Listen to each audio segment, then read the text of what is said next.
अरे कांग्रेस के सांसद, एक कांग्रेस के जरखेज गुलामों, तुम बस अवैसी साहब के खिलाफ में कब तक बात करोगे? तुम्हारा काम सिर्फ ये है कि अवैसी साहब के खिलाफ बोलो, अवैसी साहब के खिलाफ बारे में बोलो, बी टीम बोलो, सी टीम बोलो। अरे जालिमों, भीम टोला की जामा मस्जिद के बुनियादों को यहाँ का पानी छू रहा है। अगर हम वो कटाव को नहीं रोकेंगे हमारी जामा मस्जिद गिर जाएगी। अरे जालिमों, अवैसी साहब का पीछा छोड़ो, पहले हमारे मस्जिदों को तो बचाओ। सतगरी में मैं गया, मदरसे तक कटाव आ गया है, अब फिर सैलाब आएगा, हमारा मदरसा भी खतरे में हो गया। क्या कर रहा है ये कांग्रेस का सांसद बैठकर? इसके हाथों में क्या मेहंदी है या पांव में मेहंदी लगाकर बैठ गया है? इसे ये का विधायक हूँ, हैदराबाद की विधानसभा है और मैं यहाँ पर अवैसी साहब के हुक्म पर आया हूँ। और अवैसी साहब ने मुझे हुक्म दिया है कि तुम बहादुरगंज के हर पंचायत में जाओगे, वहां पे बात करोगे और वहां के तकलीफात और मुश्किलात तुम खुद सुनोगे और मुझे ला कर दोगे, ताकि चुनाव के बाद जब तौसीफ आलम जीत जाएंगे मैं खुद तौसीफ आलम के पीछे पड़कर हर एक मसले का हल ढूंढूंगा। अवैसी साहब ने ये जिम्मेदारी बहादुरगंज के लिए ले ली है। मैं महेशपट्टना पंचायत गया, लोचा पंचायत में फिरने का मुझे मौका मिला, निसंदरा पंचायत में मैं कई लोगों से मुलाकात किया। ताज्जुब होता है, हम आजादी के बाद जिनको भी हमने अभी तक वोट दिया, इन्होंने हमारे लिए कुछ नहीं किया। आंख से आंसू मेरे निकलना बाकी थे जब मैं इन पंचायतों में फिर रहा था। मैं जब महेशपट्टना गया, कारी टोला गया, बुल्स टोला लोचा गया, बोचगारी गया, सतमेरी गया, पत्थर गट्टी गया, डोडरा गया, दीम टोला, यहाँ पर जो जामा मस्जिद है यहाँ पर भी गया। परेशान हो गया कि हमारे गांव के गांव कट रहे हैं और कोई पूछने वाला हमें नहीं है। हमारी तकलीफ है और कोई पूछने वाला नहीं है। ए कांग्रेस के जालिमों, ए राजद के जालिमों, इन मुसलमानों ने हमेशा तुम्हें ही वोट दिया, तो बताओ तुमने हमारी कटाव के लिए क्या किया? सतगरी में मैं गया, मदरसे तक कटाव आ गया है, अब फिर सैलाब आएगा, हमारा मदरसा भी खतरे में हो गया। क्या कर रहा है ये कांग्रेस का सांसद बैठकर? इसके हाथों में क्या मेहंदी है या पांव में मेहंदी लगाकर बैठ गया है? इसे ये नहीं दिख रहा है कि सतमेरी के मदरसे तक भी कटाव आ गया है और आगे अगर कटाव होगा हमारा मदरसा तक चले जाएगा। ऐ जालिमों, तुम हमारे मदरसों तक नहीं बचा पा रहे हो। मगर मैं यहां से उस सतमेरी के माँ और बहनों और नौजवानों को सलाम करता हूं। मैं जब कल वहां पे रात में गया, वहां के बुजुर्गों ने कहा कि हमें बड़ी तकलीफ है, हमारे गांव के कटाव हो रहे हैं, तू बस वादा कर दे कि तू हमारा कटाव के मसले को उठाएगा। मैंने वहां पे वादा किया कि मैं ये बात अवैसी साहब को बोलूंगा, तौसीफ आलम के पीछे पड़कर वो काम इंशाअल्लाह मैं जरूर कराऊंगा। सलाम है मेरी बहनों को, मेरी माँ को। सतमेरी से बोचगारी आते हैं, करीबन 25 किलोमीटर आना पड़ेगा उनको वोट डालने। मेरी माओ ने कहा तू फिक्र मत कर, हम 25 किलोमीटर क्या 30 किलोमीटर चल के जाएंगे मगर अवैसी को जिताएंगे इंशाअल्लाह ताला। तू ये फिक्र मत कर, तू हैदराबाद से आया है और अवैसी को कह दे कि चाहे अवैसी के लिए हमें कितना भी चलना पड़े, हमारे पांव थकेंगे नहीं। इस बार हम अपने झंडे को ऊपर करेंगे, अपने अवैसी को कामयाब करेंगे और तौसीफ आलम को इंशाअल्लाह यहां से कामयाब करेंगे। यहां पर भीम टोला जो यहां से अगर आप सीधा चले जाएं कोने में आता है। अरे कांग्रेस के सांसद, एक कांग्रेस के जरखेज गुलामों, तुम बस अवैसी साहब के खिलाफ में कब तक बात करोगे? तुम्हारा काम सिर्फ ये है कि अवैसी साहब के खिलाफ बोलो, अवैसी साहब के खिलाफ बारे में बोलो, बी टीम बोलो, सी टीम बोलो। अरे जालिमों, भीम टोला की जामा मस्जिद के बुनियादों को यहाँ का पानी छू रहा है। अगर हम वो कटाव को नहीं रोकेंगे हमारी जामा मस्जिद गिर जाएगी। अरे जालिमों, अवैसी साहब का पीछा छोड़ो, पहले हमारे मस्जिदों को तो बचाओ। अरे तुम्हें नहीं दिखाई देती कि हमारी जामा मस्जिद तक पानी आ चुका है? अरे हमारे मस्जिदों की हिफाजत की इनको फिक्र नहीं, हमारे मदरसों के कटाव की इनको फिक्र नहीं। यहां पर सतमेरी में मैं जब गया, मेरे साथ कौन थे? वहाब था और दूसरे लोग भी थे।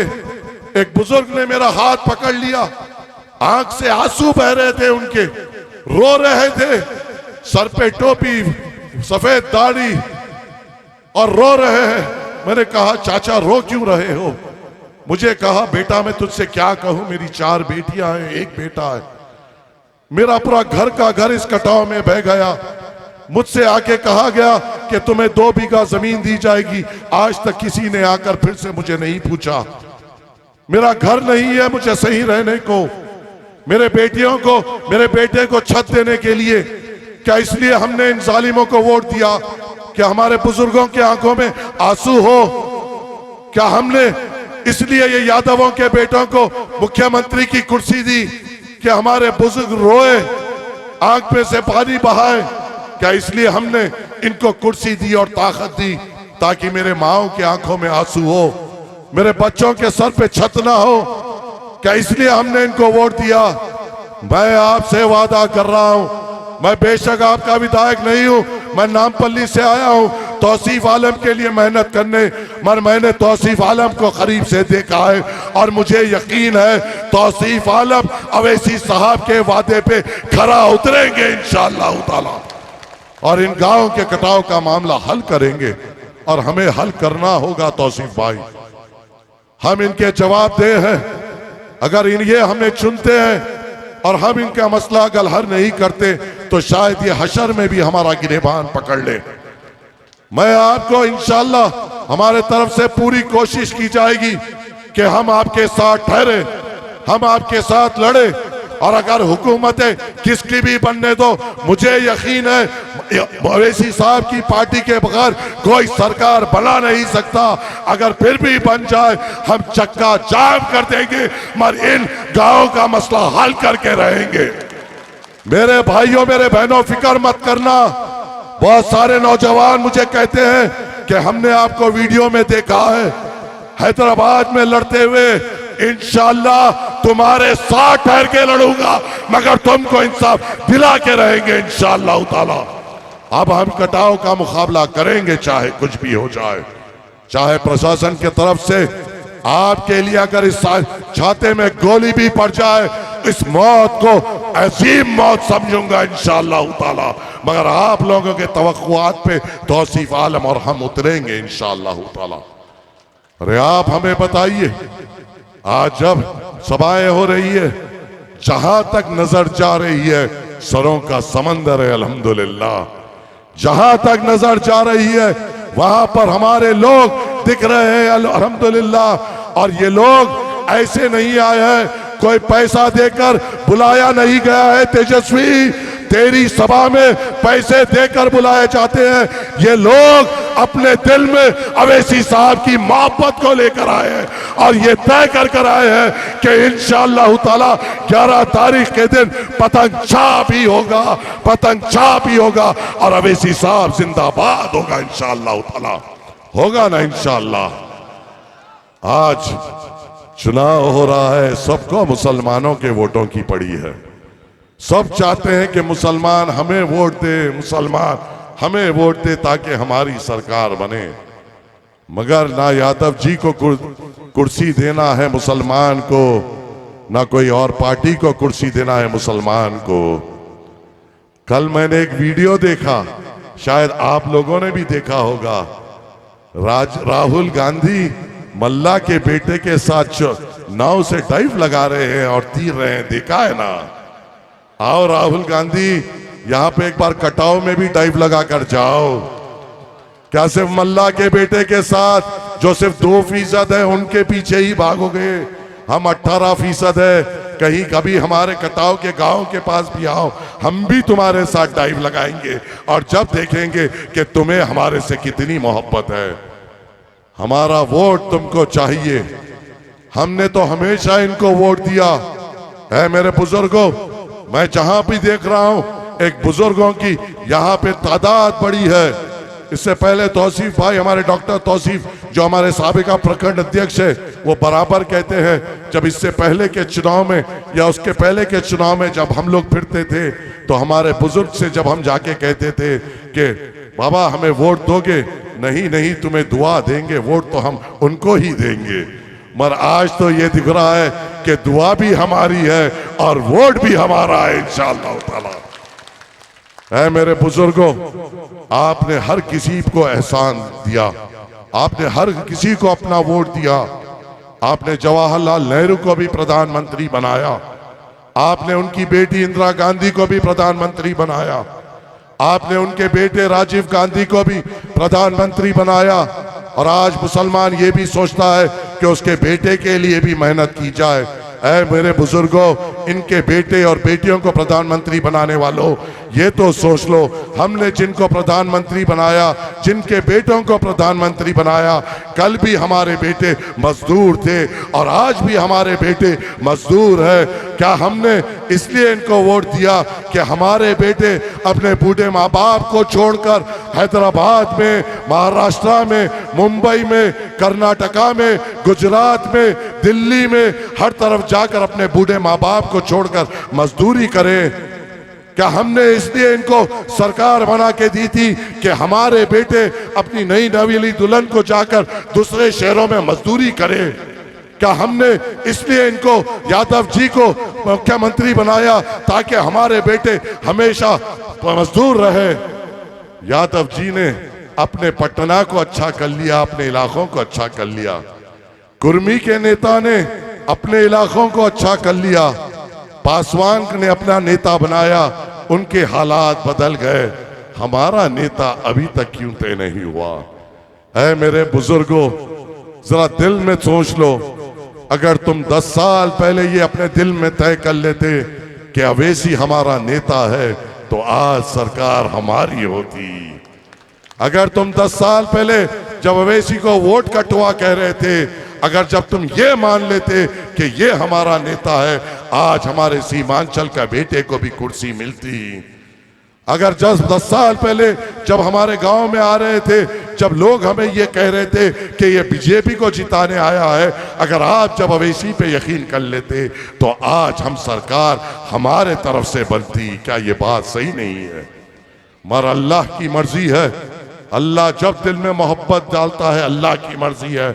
अल्लाह ने आज सबके दिलों में अवैसी साहब के लिए मोहब्बत डाली है और मुझे यकीन है कि आप इस मोहब्बत को आगे बढ़ाएंगे।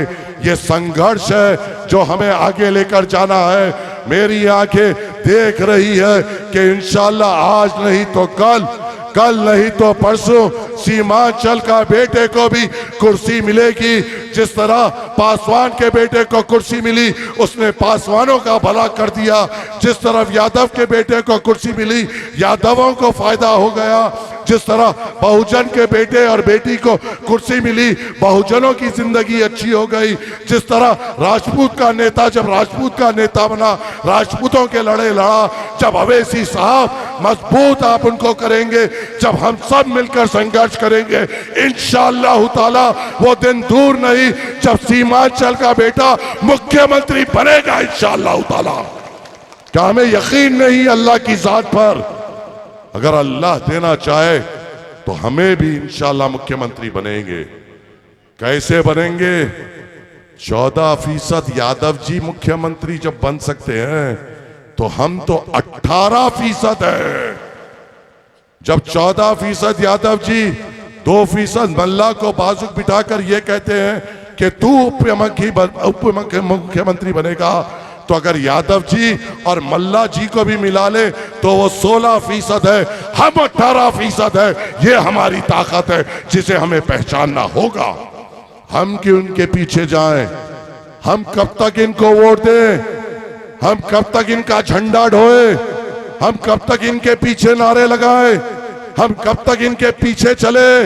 अब इंशाअल्लाह ताला हम तय करेंगे और यादव जी हमारे पीछे चलेगा, मल्ला का बेटा हमारे पीछे चलेगा। हम तय करेंगे कि कौन उप मुख्यमंत्री बनेगा। सीमांचल का बेटा ठहर के बोलेगा यादव जी को उप मुख्यमंत्री बनाएंगे और मल्ला जी को उप मुख्यमंत्री बनाएंगे, मगर सीमांचल का बेटा मुख्यमंत्री बनेगा इंशाअल्लाह। सफर लंबा है, संघर्ष है, मगर अगर हम एक साथ तय कर लें तो हम कामयाब होंगे इंशाअल्लाह ताला। हम कामयाब होंगे इंशाअल्लाह ताला। ऐ मेरे बुजुर्गों, नौजवानों, मेरी इज्जतदार माँ और बहनों, जब यहां पर हम जाएंगे कुछ लोग आएंगे, हाथ बताते हुए आएंगे, दूसरे चीजें बताते हुए आएंगे और कान में कहेंगे कि ओवैसी की बात मत सुनना वरना तो भाजपा आ जाएगी। कह देना तू निकल अब यहां से, अब सिर्फ अवैसी ही रहेगा, क्योंकि हमने अपनी आंखों से देखा है अवैसी को वक्फ बिल फाड़ते हुए, हमने अपनी आंखों से देखा है अवैसी को शरीयत पे लड़ते हुए, हमने अपनी आंखों से देखा है जब कर्नाटका में हमारी माओं के सर पे से पल्लो खींचा जा रहा था, हिजाब खींचा जा रहा था, तो अवैसी ने ही डर कर बात की थी। हमने अवैसी को देखा है जब हमारे दाढ़ी को खींचकर हमें मारा जा रहा था, अवैसी ने हमारी बात की। जब गोश्त के नाम पर मुसलमानों को मारा जा रहा था, अवैसी ने हमारी बात की। जब हमें कहीं पे भी जिंदा जलाया गया, अवैसी ने उठकर बात की कि आपकी आंखों ने ये देखा या नहीं देखा? क्या आपकी आंखों ने अवैसी को वक्फ बिल फाड़ते हुए देखा या नहीं देखा? क्या आपके आंखों ने अवैसी को शरीयत पे ठहरते हुए देखा या नहीं देखा? तो वोट किसको मिलेगा बताइए तो सही। वोट किसको देंगे बताइए तो सही। जज्बात लाइए तो सही। हम मजलिस इत्तेहादुल मुस्लिमीन है, हम बैठ के फैसला नहीं करते। मेरी बात सुनो, अपने दिल में जुनून लाओ, अपने दिल में जज्बात लाओ, उठो, उठकर नारा लगाओ, नारे तकबीर, नारे तकबीर। अरे अपने दिल और दिमाग को जज्बात से जोड़ो और ये बताओ कि हम मुसलमान हैं और हमने हमारे नेता को चुन लिया है इंशाअल्लाह। क्या हमने नहीं चुना? ये लोग जिसको हम वोट दे रहे हैं वो सिर्फ हमारा इस्तेमाल करना चाहते हैं। एक बात तो तय है, तौसीफ आलम जिस दिन यहाँ के विधायक बनेंगे, ये जो अधिकारी होंगे जो अवाम को सता रहे हैं उनकी तो खैर नहीं। ये बात तो तय है। बड़े मासूम बनकर बैठे हुए हैं, चुनाव चल रहा है, चुनाव हो जाने दो अधिकारी साहब। तौसीफ आलम बताते हैं तुमको कि तौसीफ आलम किसे कहते हैं। अगर कोई भी पदाधिकारी अगर हमारे जनता को तकलीफ देगा हम उसका मुकाबला करेंगे। अब म्यूटेशन का करप्शन बंद, अब थाने का करप्शन बंद, अब यहाँ पर सिर्फ हमारी बात होगी, हम लोग ठहरेंगे और हम लोग ही बात करेंगे इंशाअल्लाह ताला। 5 मिनट में अवैसी साहब आएंगे, आपसे मुखातिब करेंगे, आपसे बात करेंगे। हमारा नेता आने वाला है और हमारे नेता को पूरे जज्बात में बुलाना बस पहुंचने वाले हैं अवैसी साहब इंशाअल्लाह। मुझे आपसे उम्मीद है, तवक्को है। ऐ मेरे बुजुर्गों, ऐ मेरे नौजवानों, ऐ मेरी माँ और बहनों, हमें आपसे एक गुजारिश ये है कि चुनाव के वक्त हमें मेरे बुजुर्गों की हिम्मतों की जरूरत है। ऐ मेरे नौजवानों, हमें तुम्हारी साथ की जरूरत है। ऐ मेरी इज्जतदार माँ और बहनों, हमें आपकी दुआओं की जरूरत है। उम्मीद है आपसे, तवक्को है आपसे कि आप अवैसी साहब का परचम बुलंद करेंगे और मजलिस इत्तेहादुल मुस्लिमीन को कामयाब करेंगे इंशाअल्लाह। अस्सलामु अलैकुम व रहमतुल्लाहि व बरकातुहू।